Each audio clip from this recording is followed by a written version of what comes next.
কুড়িগ্রামের ফুলবাড়িতে বিরল প্রজাতির একটি শকুন উদ্ধার করা হয়েছে।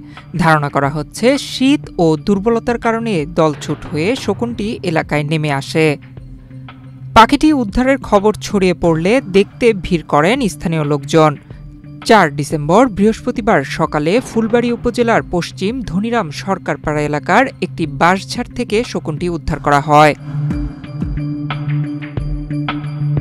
স্থানীয়রা জানায় ওই এলাকায় একটি বাঁশঝাড়ে শকুনটিকে দেখতে পেয়ে আটক করে স্থানীয় জনতা।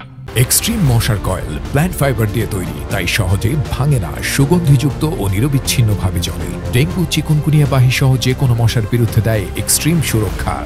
এ খবর ছড়িয়ে পড়লে দূর দূরান্ত থেকে শত শত উৎসুক জনতা শকুনটিকে দেখতে ভিড় জমায়।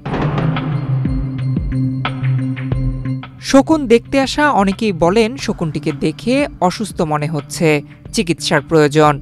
পরে উপজেলা প্রাণী সম্পদ দপ্তরে খবর দেওয়া হয়।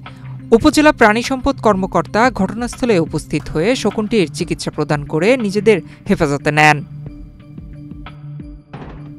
উপজেলা প্রাণী সম্পদ কর্মকর্তা আরিফুল রহমান কনক বলেন, শকুনটির বয়স বেশি। বয়সজনিত দুর্বলতা আর শরীরের আঘাতের কারণে এটি উঠতে পারছিল না। উদ্ধার করে চিকিৎসা দেওয়া হয়েছে। আর এ ব্যাপারে ফুলবাড়ী উপজেলা নির্বাহী কর্মকর্তা আনোয়ার হোসেন জানান, শকুনটি সুস্থ হলে বন বিভাগের কাছে হস্তান্তর করা হবে। পরে তারা প্রয়োজনীয় ব্যবস্থা নেবে।